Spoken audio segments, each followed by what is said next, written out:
La team bonjour et bienvenue sur le Bearcast, le podcast 100% powerlifting et 100% français dans lequel je te donne des conseils pour améliorer ta pratique en powerlifting, que ce soit en termes de programmation d'entraînement, de prépa mentale, d'alimentation, etc., etc. Avant d'aborder le sujet du jour, je tenais à vous remercier pour vos retours sur le premier épisode, ça fait extrêmement plaisir. Voilà, je prends note de tous les conseils que j'ai reçus en message privé pour m'améliorer et franchement voilà, merci à vous, ça va me permettre de progresser, de vous proposer un contenu toujours plus qualitatif. Et voilà, tout simplement merci. Toujours la même démarche, si vous avez 5 secondes pour laisser un petit like et vous abonner, ça ferait extrêmement plaisir. Ça donnerait énormément de force et surtout ça m'aiderait à être référencé justement pour pouvoir faire connaître ce nouveau projet à un maximum de personnes. Voilà, je remercierai tout simplement ceux qui prendront 5 secondes de leur temps pour le faire et on passe à la vidéo. Et pour ce deuxième épisode, j'ai choisi de te parler de 5 nouvelles résolutions pour 2025 à réaliser pour devenir un meilleur athlète. Bon, on est début février, je m'y prends un petit peu tard, mais la création de la chaîne a pris un peu plus de temps que prévu et je tenais vraiment à faire cette vidéo parce que voilà, on est en début d'année encore et je suis sûr qu'on a encore plein de choses à aborder pour que tu deviennes un meilleur athlète et que tu sois fier de toi à la fin de l'année 2025, à la fin de ta saison et tout simplement que tu puisses aborder soit ton début, soit ta carrière tout simplement de la meilleure des manières. Buvez de l'eau avec du jus de citron les gars, c'est incroyable les bienfaits que ça fait. En plus c'est bon et franchement voilà, ça aromatise l'eau pour ceux qui n'aiment pas boire de l'eau nature. Franchement, c'est top. Donc voilà, le but de ce podcast aujourd'hui, ça va être de te transmettre 5 choses qui vont, selon moi, te permettre de devenir un meilleur athlète, de progresser dans ta pratique, que ce soit directement dans le powerlifting, mais aussi dans ton mode de vie en général, tout simplement pour en tirer des bénéfices que tu pourras retransmettre tout simplement sur ton entraînement. Alors, première résolution qui, selon moi, serait un game changer pour 80% des athlètes, j'ai sorti ce chiffre de mon chapeau, mais je pense qu'on n'en est pas loin, ce serait tout simplement essayer au maximum les aliments transformés. Si tu me suis sur Insta, tu sais que j'en parle très souvent et tu dois sûrement te dire que voilà, je casse la tête avec mes aliments transformés, mais c'est vrai. Franchement, je sais pas si tu connais la théorie justement, la loi Pareto des 80-20, mais éviter les aliments transformés au quotidien dans ton alimentation, ça va vraiment être les 20% d'efforts qui vont t'apporter 80% de tes résultats, que ce soit dans un objectif esthétique au niveau de ton physique, mais également dans un objectif de performance. Les aliments transformés, c'est tout simplement les aliments du coup qui ont subi une transformation via un processus humain, que ce soit dans une usine ou artisanalement. Et globalement, les deux principaux problèmes qui vont se poser pour un aliment transformé, c'est de 1 que la qualité de ses macros et micronutriments va être fortement réduite due au processus de transformation, que ce soit quand il est exposé à de fortes chaleurs par exemple ou de fortes froids ou qu'il est tout simplement mélangé avec d'autres substances. Globalement, en fait, ça va réduire la qualité des macros et micronutriments que tu vas ingérer et donc tu en tireras moins de profit. Deuxièmement, c'est que dans la plupart des aliments transformés, on va retrouver des graisses saturées, des sucres rapides, des additifs, etc., etc. Beaucoup de sel aussi, et ce qui va du coup être nocif pour ton organisme tout simplement. On le sait tous, et voilà, on sait tous que ces agents, ces substances ne sont pas responsables sur le long terme et à forte dose d'un bon développement tout simplement de ton organisme, et vont être aussi un frein également à ta performance, et vont être facteurs par exemple de stockage de masse grasse, etc., etc. Enfin bref, tout ce qu'on veut pas pour pratiquer en power. Que ce soit pour ta santé, pour tes performances, pour ton esthétisme, etc. Je te conseille du coup de t'orienter vers des aliments qui n'ont pas subi ou très peu subi de transformation. Donc les fruits, les légumes, les céréales complètes, la viande, les œufs, le fromage blanc. Voilà, on a une grande liste et c'est beaucoup d'aliments en fait que quand tu les mélanges peuvent être très très bons et qui pour autant sont bien meilleurs pour ta santé, que ce soit en termes de qualité de macro et micronutriments et en termes justement de composition. Et je sais que pour beaucoup de power, le plus gros frein justement à la gestion d'une alimentation concrète et travaillée, ça va être de compter ses calories, calculer sa répartition de macros, micronutriments, etc. Ce que je peux comprendre. C'est un mode de vie dur qui prend du temps et qui demande beaucoup voilà, simplement de discipline, de détermination pour le suivre sur le long terme. Donc ce que je peux vous inviter dans un premier temps, ça va vraiment être le premier pas, on va dire, vers la gestion plus concrète et plus efficace de ton alimentation. Ça va vraiment être de réduire les aliments transformés et de privilégier justement les aliments non transformés. Et rien qu'avec ça, tu vas déjà voir que c'est vraiment un game changer. Tu vas te sentir déjà mieux dans ton corps. Tu vas te sentir avec plus d'énergie parce que tu auras apporté à ton corps des micronutriments de qualité. En plus de ça, tu auras réduit tes apports en sel, en graisses saturées, en sucre rapide, etc., etc. Donc, tu te sentiras mieux dans ton corps, tu seras en meilleure santé et tu seras plus performant. Et rien que ça, cette petite action, donc qui ne demande pas beaucoup d'efforts, juste voilà, choisir tes aliments différemment, ça va vraiment être 20% d'efforts qui vont t'apporter 80% de tes résultats. Et sans mentir, Je t'invite vraiment à essayer pendant 2-3 mois. Tu vas vraiment voir que déjà physiquement, tu vas changer, tu vas être mieux dans ton corps et plus performant. Je vous invite vraiment à essayer, ça coûte pas grand-chose. Et voilà, après, faites-vous plaisir de temps en temps, évidemment. On n'est pas des robots. Un cheat meal de temps en temps, ça fait de mal à personne, ça fait du bien au moral et ça permet de recharger en glucides, etc.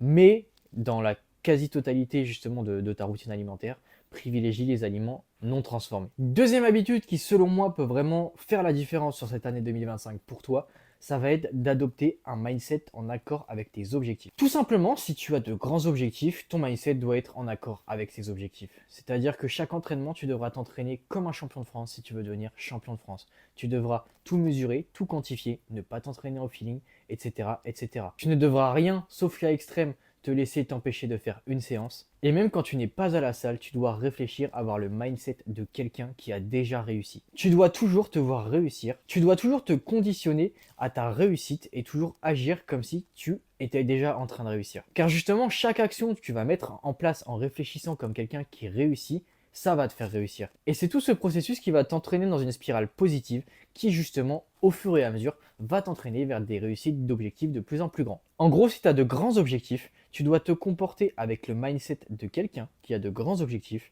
de ton réveil jusqu'à ton coucher. Optimise ta récupération autant que tu le peux.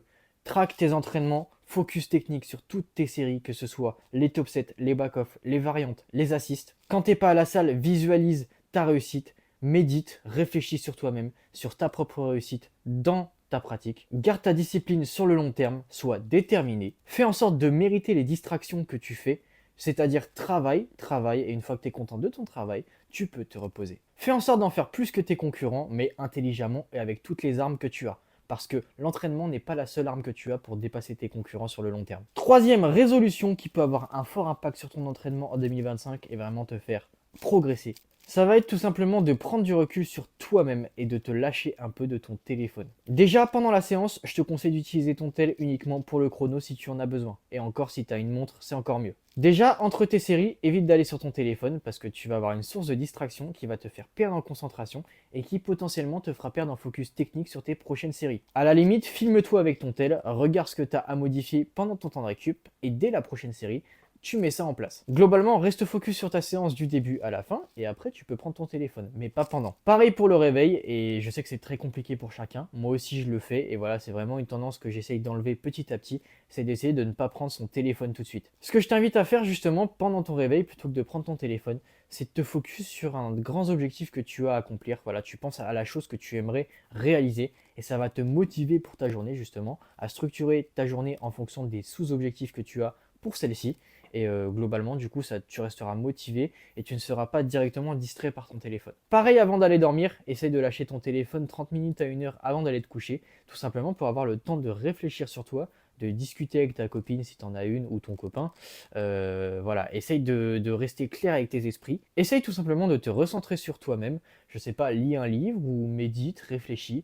Essaye d'être calme, au calme, prêt à t'endormir parce que déjà ça va optimiser ton sommeil parce que la lumière bleue qui provient des smartphones est très mauvaise tout simplement pour le sommeil et en plus de ça, ça te permettra de mettre ton cerveau dans une dynamique plus calme et justement de le laisser vraiment se reposer. Et globalement, toute la journée, essaye de réduire légèrement tout simplement ton temps d'écran passé sur le téléphone. Tu verras vraiment que tu te sentiras mieux, tu te sentiras plus ouvert au monde et tout simplement sur le long terme, ça pourra aussi faire la différence parce que tu auras plus de concentration et par exemple pour le sommeil, tu auras une meilleure récupération et pour tes séances, tu auras un meilleur focus justement sur ta technique. Et c'est tous ces petits aspects mis bout à bout qui peuvent aussi faire la différence. Comme quoi, les de toutes petites actions peuvent entraîner sur le long terme de grands résultats. Quatrième résolution qui va te faire réussir en 2025 en power, c'est tout simplement apprendre à te pardonner. Déjà ça, on peut l'assimiler à l'entraînement. Ça arrive à tout le monde de rater des barres, de pas avoir une barre à un RPE souhaité, de pas être en forme, de tout simplement foirer sa séance, hein. C'est arrivé à tout le monde, mais vraiment tout le monde. Je connais aucun athlète qui n'a jamais raté sa séance. Ça peut arriver tout simplement de passer à côté de sa séance et de ne pas être content de soi à la fin, de se dire ah putain je suis en train de stagner, etc. Dis-toi que ce que tu viens de faire, c'est totalement normal et ça fait partie de ta progression. Au contraire, c'est quand on rate qu'on apprend de nos erreurs, qu'on en tire des conclusions. Dis-toi que ce que tu viens de vivre, c'est totalement normal. Ça arrive à tout le monde Et justement, tu vas pouvoir en tirer des leçons qui justement te permettront de t'améliorer dans le futur. Si tu échoues, ça veut dire qu'il y a quelque chose qui n'a pas été. Maintenant que tu le sais, tu vas pouvoir le corriger et la prochaine fois, tout simplement, tu n'échoueras pas. Et voilà, tout simplement, ne te fie pas à ce que tu vois sur les réseaux sociaux. Forcément, tout le monde montre le meilleur de soi-même. Quand on réussit, quand on est heureux, etc., etc. Mais la vie, c'est pas ça et tu le sais aussi bien que moi. Il y a aussi des moments où on est moins bien, on est moins en forme, où ça va pas trop, où voilà, la séance elle se passe, mais on n'a pas forcément envie de la faire, ou alors tout simplement, bah, on a raté son top 7. Voilà, il y a un nombre de facteurs très importants qui peuvent influer ça. Que ce soit la fatigue avec les cours, le travail, des situations externes qui peuvent générer du stress, etc., etc. Il y a beaucoup de facteurs qui peuvent entraîner justement cette méforme et c'est totalement normal. Et bah, c'est ok, tout simplement, c'est arrivé à tout le monde et ça fait partie de la progression encore une fois.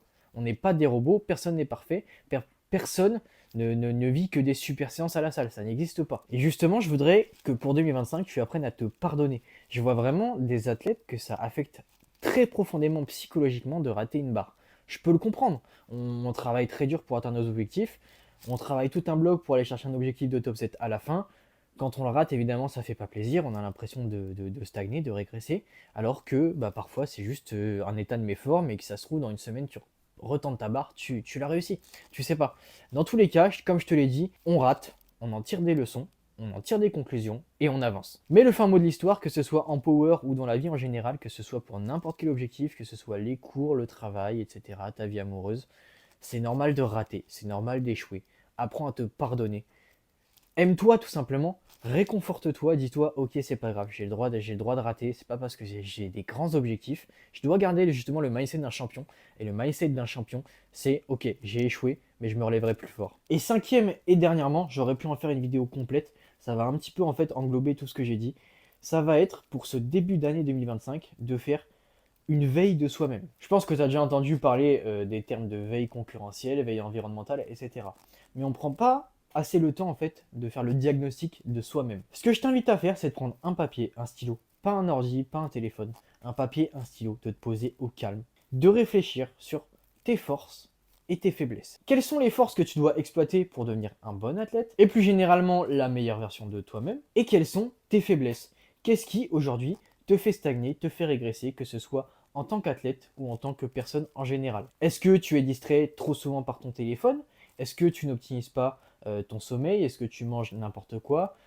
Et au contraire, justement, est-ce que par contre tu es déterminé, tu es discipliné, tu as une forte faculté à justement assimiler des choses positives pour ton corps, pour ta performance, etc., etc. Enfin bref, fais un diagnostic objectif de toi-même aujourd'hui. Tu dresses un plan avec tes forces et tes faiblesses et comment justement tu peux exploiter tes forces et améliorer tes faiblesses. Une fois justement que tu as ces axes d'amélioration, que tu vas pouvoir qualifier d'objectifs, tu les divises en sous-objectifs à atteindre au cours de cette année 2025. Par exemple, si ton objectif pour 2025 c'est de t'éloigner un petit peu de ton téléphone, premier objectif à atteindre pour fin février, avoir pris ton téléphone uniquement 30 minutes après ton lever. Au bout d'un mois, normalement, ça sera déjà quand même bien ancré dans ta routine et ce sera même plus un effort. Une fois que tu as réussi ça, bam, tu peux rajouter un deuxième truc. Par exemple, lâcher ton téléphone 1 heure à 30 minutes avant d'aller te coucher. Pareil, ça tu te dis, ok, il faut que je l'ai réalisé pour le 15 avril ou fin avril par exemple. Ensuite, tu te dis, ok, là, en plus de ça, je vais rajouter le fait de ne pas toucher à mon téléphone pendant ma séance. Même si c'est compliqué, je dois y arriver. Et ça, par exemple, tu dis, ok, pendant tout le mois d'avril, après, je ne touche plus à mon téléphone pendant ma séance. Pareil, ce sera devenu une habitude qui sera ancrée dans ta routine et qui ne représentera même plus un effort pour toi. Et petit à petit, comme ça, tu continues. Après, tu te dis, ok, j'ai le droit à mon téléphone, par exemple, 1 h 30 le matin et 3 heures l'après, mais je dis n'importe quoi. Et au fur et à mesure, tu réduis. Et l'objectif, justement, c'est qu'en décembre 2025, tu aies réussi à atteindre le temps journalier d'heures d'écran que tu souhaitais en ayant pris plusieurs facteurs en compte, comme le fait de lâcher son téléphone 1 heure à 30 minutes avant de dormir, de ne pas le prendre au moins 30 minutes après le réveil, de ne pas l'avoir pris pendant ta séance, etc., etc. Comme tu l'as vu, c'est un grand objectif qu'on s'est fixé pour fin décembre 2025 et qu'on a divisé en sous-objectifs, par exemple, sur la fin de chaque mois. C'était un exemple tout bête, hein. Tu peux évidemment l'adapter en fonction de ton objectif. Et tout simplement, le fait de diviser ça en sous-objectifs, ça va permettre la progressivité. Et c'est cette progressivité, justement, qui habitue ton corps à une routine et qui, au fur et à mesure, en fait, ne représente même plus un effort. Et une fois que c'est plus un effort, tu rajoutes un autre petit aspect, tu en rajoutes encore un autre, etc., etc. Et à la fin, tu es devenu une meilleure version de toi-même parce que tu as lâché prise sur son téléphone et au final, bah, ça va pas demander tant d'efforts que ça. Et il y a une phrase qu'on entend très souvent, mais qui illustre très bien tout ça, c'est tout simplement que c'est un enchaînement de petites actions qui amènent aux plus grandes réussites. Et voilà, donc je t'invite vraiment à méditer sur ça, et voilà, c'est sûrement cette résolution qui est la plus importante parce qu'elle englobe tout le reste. C'est faire les choses, se fixer des objectifs. C'est tout simplement faire un diagnostic de soi-même, se fixer des objectifs, les diviser en sous-objectifs et devenir meilleur chaque jour. Voilà, j'espère que ce deuxième podcast vous a plu. Si c'est le cas, bah encore une fois, je vous invite à le liker et à vous abonner, à me dire aussi en commentaire s'il y a des sujets que vous aimeriez que je traite et également tout simplement ce que je pourrais améliorer. Ça m'aide beaucoup pour progresser. Et voilà, je vous remercie du fond du cœur pour les gens qui me font des retours, les gens qui likent, qui s'abonnent. Ça me permet, voilà, comme je vous l'ai dit, de me donner de la force tout simplement et aussi de référencer ce projet. Donc voilà, je vous remercie du fond du cœur. Je vous dis à très bientôt justement pour le troisième Bearcast. Et prenez soin de vous, entraînez-vous, dur, soyez déterminés et surtout soyez fiers de vous-même. Ciao!